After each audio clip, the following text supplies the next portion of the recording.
Good afternoon. My name is Teresa Lee, and I am your director today from the Slave Dwelling Project. And today we have Paul Carr here with us to present skill attributes of enslaved people in the U.S. and Caribbean from 1860 to 1865. And Paul wrote this paper when he was at the University of Georgia. And so I will pass this over to him and let him introduce himself. All right. You get here to the full screen. Okay, right off the bat, I'll have to say I was a learning and leadership graduate, and I took a lot of adult history of adult education, and those were the classes where the papers like this and another one that I wrote for it. So I'm far from being an expert in the field, and I would definitely say, I do my best to be a good scholar, but that's the one thing about being retired. I no longer have to say I'm a scholar and go along with those guidelines. So I can take a few liberties every now and then. But really, how I came about to writing this paper is kind of interesting. Two things really collided during my PhD studies. One of them was learning in my family history that I had a small portion or percentage of sub-Saharan African ancestry. At the time, my family thought we had Cherokee blood. There was no Native American that came up. So this was an aspect. This is a picture of one of my sets of great grandparents. Interestingly enough, this is the only picture of them that's known in my family. They were never allowed to come to family events and that sort of nature. So I don't really have a genealogical line to say this particular ancestor has African American ancestry or not. No proof of that, but I certainly suspect, given the circumstances of the time and how my grandmother was treated within the Carr family. So learning more about my history became super important. During that delving into the Carr family history, I found out that we had a long history of being enslavers. So these two things kind of collided together along with my history of adult education, and I came to be very interested in, can we learn more about the enslaved besides, the generalities that are out there, especially among folks who, unlike yourselves, that don't really study the subject. And so we're trying to change the narrative, obviously. So in my little contribution, and literally this is a classroom project, so I did my best to do deep research, but it was limited in scope because I had a deadline to meet. So what more could be learned then besides what people typically regard as, field hand work and things of that nature?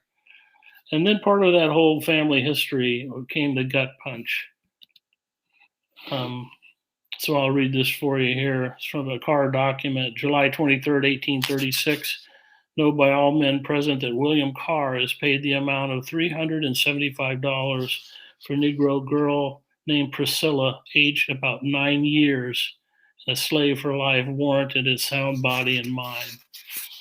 So it's this kind of finding in your research that really can be transformative. And I would have to say that my viewpoint of especially the enslaved and the enslavers changed forever at that point. But I wanted to learn more. And what could I learn more that seemed to be skill sets that may be out there, whatever I can find in the documentation. So really, I was definitely haunted by what I found. And this transformation that I kind of came to was truly knowing, and I think we talked about this in some of the earlier presentations, that these were individuals, not an amorphous mass of enslaved, and they were families, for God's sakes. And I felt almost ashamed as I was gathering my data, and which are names and ages and skill sets that we'll see some examples of later on, and putting them into a spreadsheet, for God's sakes. almost as if it were an inventory. And so that really kind of haunted me that there are people attached to this. And I guess, long story short, is I realized that these folks are not data. So in light of that sort of revelation, and we talked about this earlier today too, as well as the fact that what can we do to honor the enslaved by at least naming them. And I brought a question to a presenter earlier, is like, you look at this list of names, and in my case, this is all 264 people that I came across during my research, and I decided to draw them out of the Excel spreadsheet and put them here so that we might take a moment or two. Not that hopefully this doesn't seem hokey to you, but to honor these names and these people that were part of my research. So I'll just give you a second or two.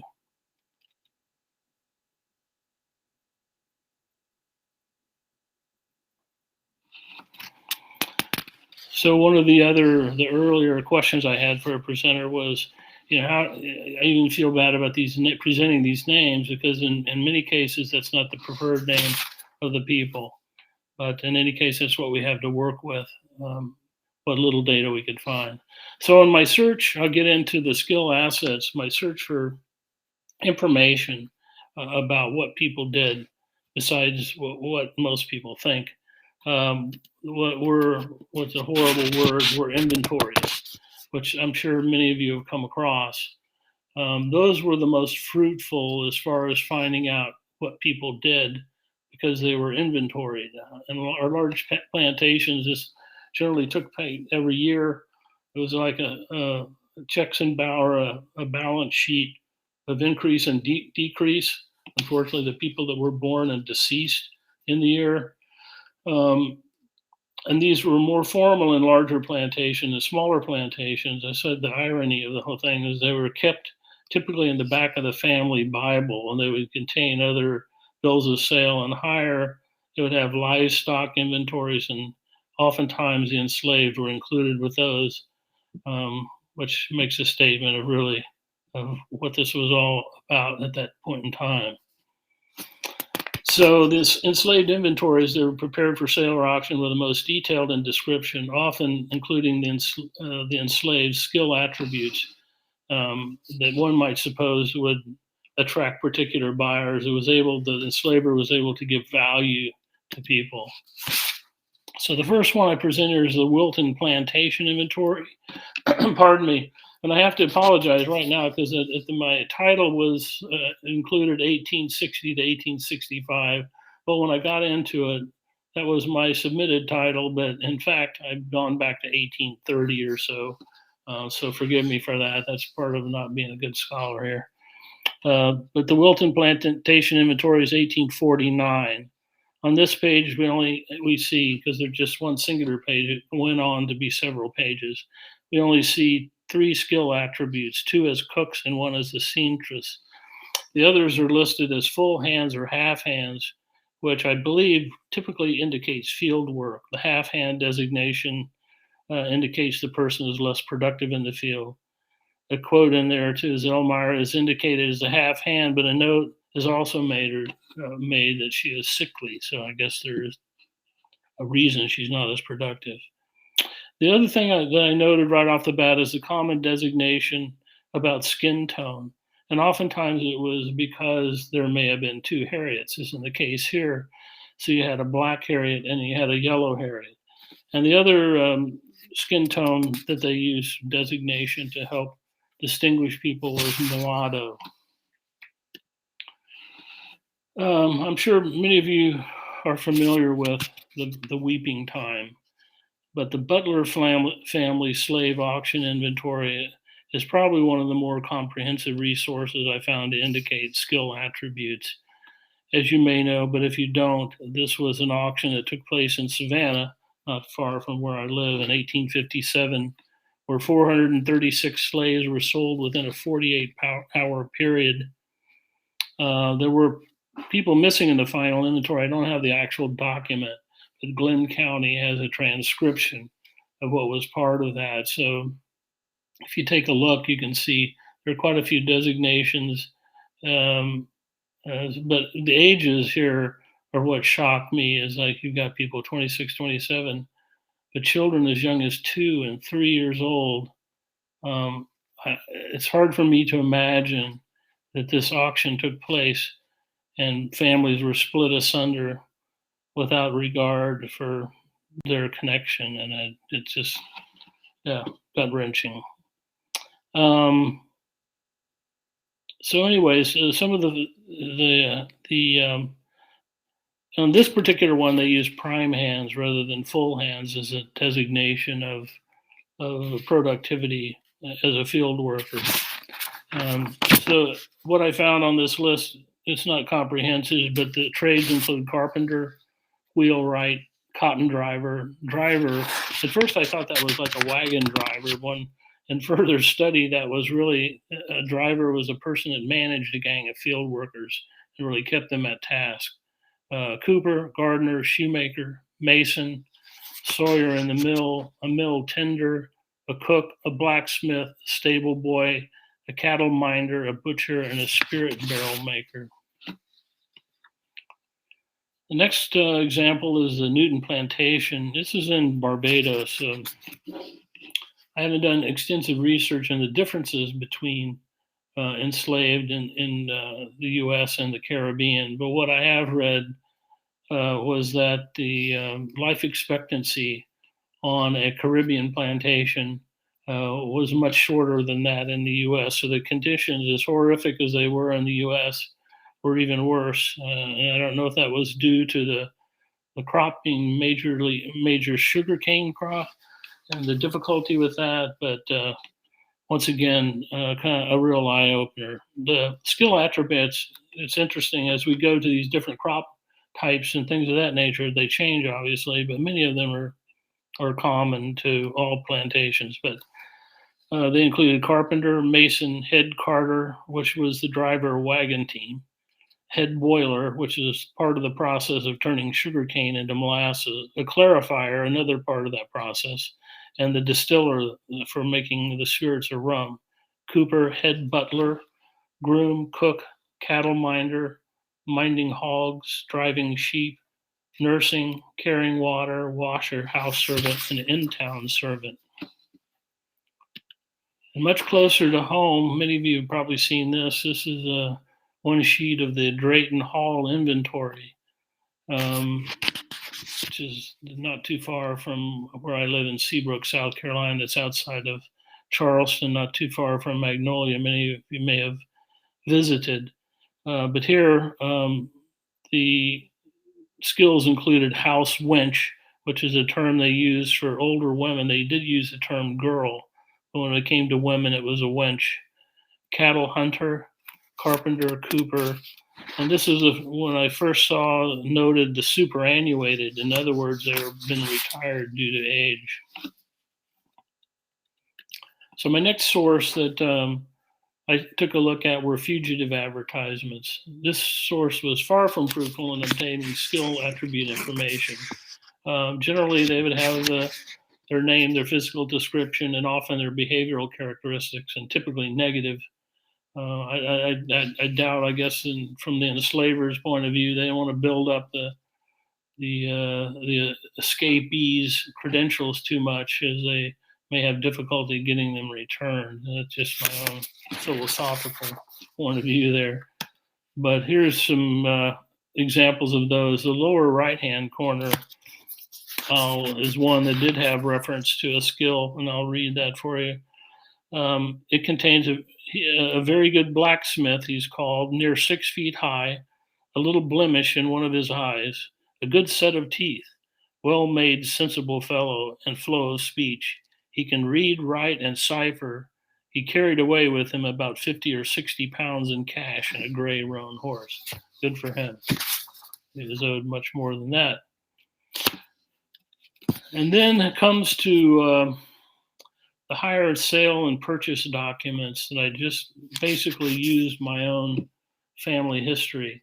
Interestingly enough, I was working at the University of Georgia and a PhD student there at the same time. That I discovered when I started looking online resources that the Special Collections Library in Athens had a great number of documents from the Carr family, which is interesting. I knew there had been a Carr that lived there. In fact, the painting that I showed at the first of the slide presentation was from the house of William Carr and is owned by the Special Collections Library of the University of Georgia. So really, it was I just, barely got into the documents, and obviously concentrated on the ones that involved the enslaved. So I'm going to share those with you to give you an aspect of what we learn in those types of documents. This is the first one, and one of the few that my family possessed that mentioned a trade. But it says, I, Patrick Kelly, for and in consideration of the sum of $800 to me and in hand paid by William A. Carr, have bargained, sold, and delivered unto said William A. Carr a Negro man named Daniel, a carpenter by trade, together with his tools. And not to belabor this because I don't have a lot of skill sets here, I'm just going to go through a few more of these documents. The sale of Isaac, age 20, for $450 in 1820. The purchase of James A. Randolph for $735 in 1832. What's really amazing is that they had, if you look at this document, it was a pre-printed form for the purchase of slaves. So it had the word blank and then the Negro and then the slave, and you put the, your name. So it's amazing they had forms for these things. And then this one's for hire, which it was rare. It's the only one I found. So I guess this particular person, Joe, was hired out for 1 year with the agreement to furnish clothing and shoes, that the person hiring him would furnish some clothing and shoes. And also they would pay the Carr family $85. This one for $1,200 for 3 slaves. Once again on a pre-printed form. The next source I took a look at were petitions. As the slide says, the majority of these petitions were those seeking settlements for wrongdoing, such as fugitives, and obviously if you made promises on the sale document that you didn't feel came through, you were going to petition the court. And the majority of these did not outline skill attributes. The permission for free blacks to remain in slave states was an aspect of these. As war loomed larger, many of the states passed laws that were to be no free blacks within the state and gave them a time period in which to leave. Within these petitions to stay, you can imagine the descriptions of the valuable contributions these free blacks made to their communities. Oops, I'm sorry, I'm going to go back here. So I'll read you one example here that talks about skill set as well as positive contributions. Slave owner William Blake requests that Jacob, a slave he recently emancipated, be permitted to remain in the state. The law required that Jacob leave Alabama within 12 months. Blake argues, however, that, quote, in consequence of his family, which he cannot remove, and inasmuch as he is an upright and honest man and a useful mechanic, Jacob should be permitted to stay. Blake had previously posted a $1,000 bond for good behavior. So obviously, not necessarily out of the goodness of their heart, but the person was petitioned to stay, and perhaps chose to be in Alabama for the continuing time. The other skill attributes I discovered in this source were carpenter, house joiner, cutting and drawing firewood, timber, and rails, blacksmith, house servant, and nurse. And then there were the last will and testaments. They would contain notes of the contributions of their slaves, oftentimes, sometimes indicating manumission upon the death of that person. And then some actually indicate property or money to be passed on. Many of these entries note the kind of service or skill attribute, that the person performed. And I would say the majority of these last will and testaments that included the enslaved were people that would normally work either in the home or close to the home, such as maid, carpenter, cook, coachman, gardener, seamstress, and a carpenter apprentice. And the enslaved narratives, obviously, we don't have very few of those. Mostly, the work WPA recorded some sessions with they were either children of the enslaved or family friends or things of that nature.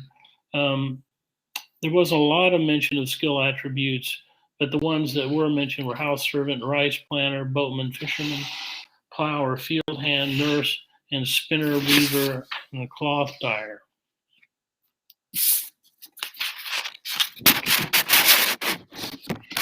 I'll mention here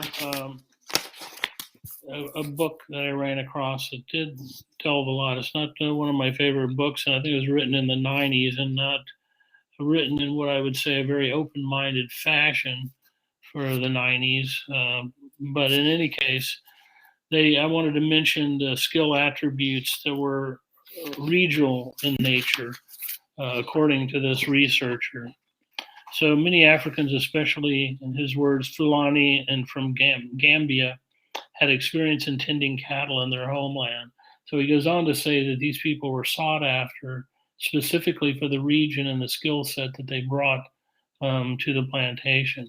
And as you all know, or probably know, that the term cowboy first came to be used in coastal Carolina at the beginning of the 18th century for one who tends cows. It's not the Old West cowboy that we thought. Just as houseboy came about. As far as cows are concerned, the Africans taught the Englishmen open grazing in contrast to the small herd farms that they were doing mostly from England, small little enclosed pastures.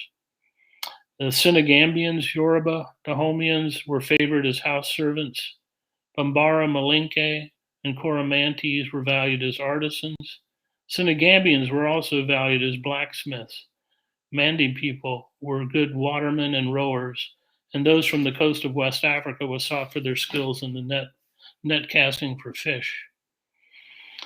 And of course, the crops that were grown in the South in particular, these skill sets were sought after. Rice was one of the most valued crops of the time period. And so many slaves, especially those from Senegal and the coast south of it, knew more about planting the rice crop than any plantation owner did. So they were highly valued, not that they were treated well. That's the one thing I want to point out here. Just because these people had skills doesn't mean they were treated any better than those in the field, although they may, but that's just conjecture.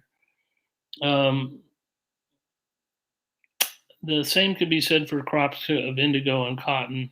They went for folks that were from areas that grew those crops as well. And to kind of wrap things up, I know this was rather brief, is that I wanted to mention too the free black urban workers at the time.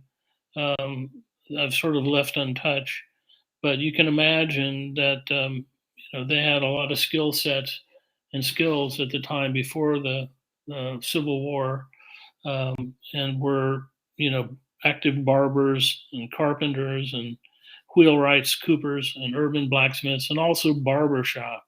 You could probably easily write a whole paper on just the history of black barbers, in the cities, especially Charleston was big. There were a lot of free blacks working there in the 18th century and early 19th. So what I've come across too in the conclusion is that there's so many valuable topics to be explored. This one I just did a brief study of, but the task is difficult with the scarcity of resources, and I'd be really happy to hear from you, some of you folks, what you think, and in a way maybe there are possibilities of research and collaboration and these types of things. So I'll close with that.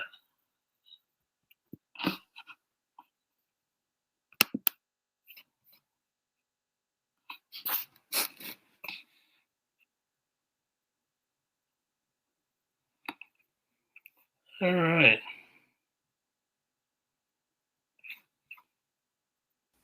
Let me get you out of here. If you want to go ahead, and there we go. Okay. And here we go. Yeah, I'm just reading a few of these. Yeah, me as well. Joe's comment is right. A lot of a lot of those documents don't. In fact, a lot of the slave censuses don't either. True. So, No, I came across whole sections of those inventories where it either would say no name or it would just have an age and job description or whatever. But yeah, they were unnamed, many of them. we see that a lot in Kentucky as well. And then Stacy, she wanted to give a shout out to the Amy Hendrick, the creator of the GlynnGen.com site. Oh, absolutely. Yeah, which I pirated right there and didn't give adequate acknowledgement. So apparently she has a Facebook group of the same name. And that is so important, being able to assist descendants in the work. And that's really one of the things I would like to see happen here in Kentucky.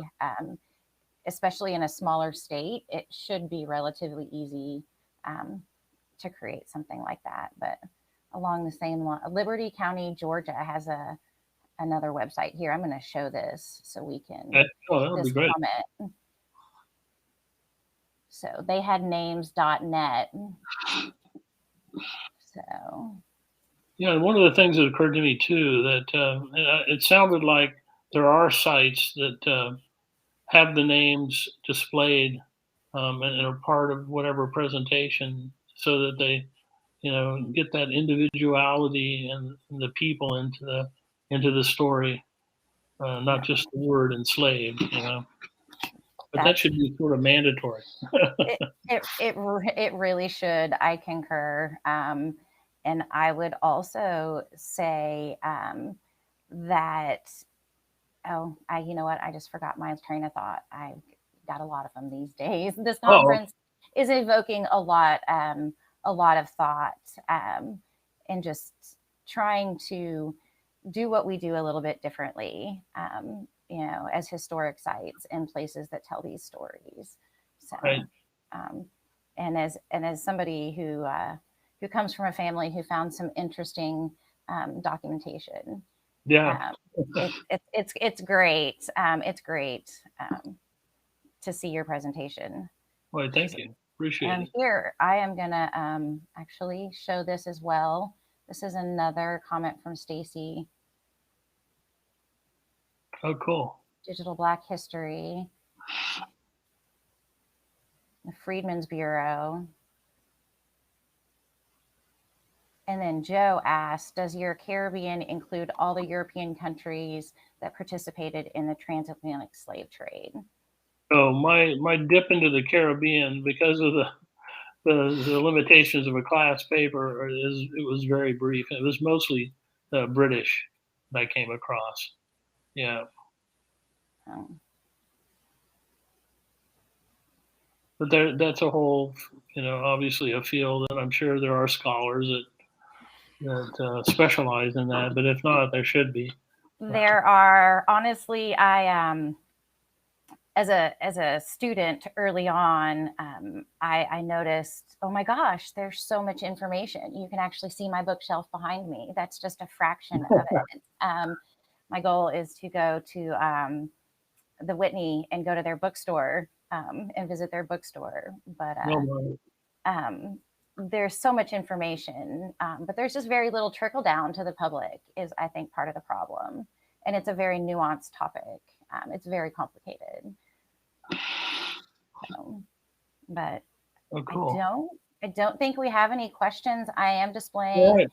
the last comment. We appreciate Stacy providing so Absolutely. many resources for us. I do assume that the recording of this will include the comments so that everybody will have access to those. Yeah, I sure hope so. I bet it does. It does. Well, and here's another one real quick. And Stacy, we're going to say, did you come upon research indicating that enslaved people had what they had for formal training? Just for as an Yeah. example, the training that Thomas Yeah, Jefferson took I had. think that case of Thomas Jefferson and Hemmings, I guess was his name. Um, it was pretty unique. That most most enslavers, didn't invest that kind of. They had apprenticeships, I think, if they were local and things of that nature. But as far as trusting people to travel and go, I didn't really come across that.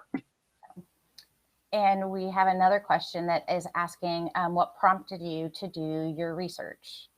Yeah, I think I did. I kind of touched on that at the very beginning, and I kind of wonder, had I not, I would have been very interested in the documents, obviously, that I came across and genealogical research and evidence of being enslavers.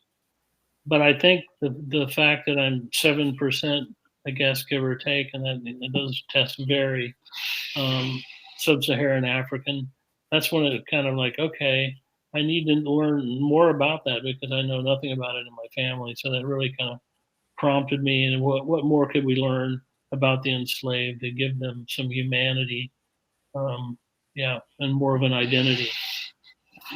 That's interesting because everything I found out all those things in the exact opposite order. Okay. I started studying it as a historian, and then I found out about my family history, and then I found Okay. out about the DNA results. So it's Oh, actually the my. historical records that prompted the DNA research, but that's really fascinating. Yeah, it Because is. it was for somebody who does this as their chosen field, it was a little bit of an existential crisis. Yeah, But exactly. an interesting comparison, though, is one of our former seasonals, an African American woman named Victoria Trice, who we work with and has actually been part of one of our presentations we've done. Um, she did her family genealogy and ancestry, and then found out she was 20% European, and really kind of that process for Yeah. her was really interesting to witness. So, Hmm. and then Shelley Murphy asked, the Carr family is quite large in Central Virginia, and asked if you were connected. Absolutely. Yep. Yeah, a lot of them came about 1642, I believe, at least line of cars, Thomas Carr. The other interesting aspect of that I learned that I distantly related, obviously, to Dabney Carr, who's buried Monticello or Monticello, whichever you say that. And his two sons, Peter and Samuel, were for most of the time blamed for Sally Hemings' mixed race children that they called them scallywags and stuff until, of course, the DNA came out. And not that they perhaps weren't involved in that despicable type of behavior, but at least they weren't the primary people for Sally, you know. So that's another thing, visiting there and going, oh my goodness. Well, I don't think we have any more questions. We're about 10 minutes early at the end of our session, but we thank you so much. We appreciate your presentation, and Thank we you. appreciate all the questions and our guests, and hope to see you again in the next few days. All right. Thank you. It was a Thank you. pleasure. Yeah.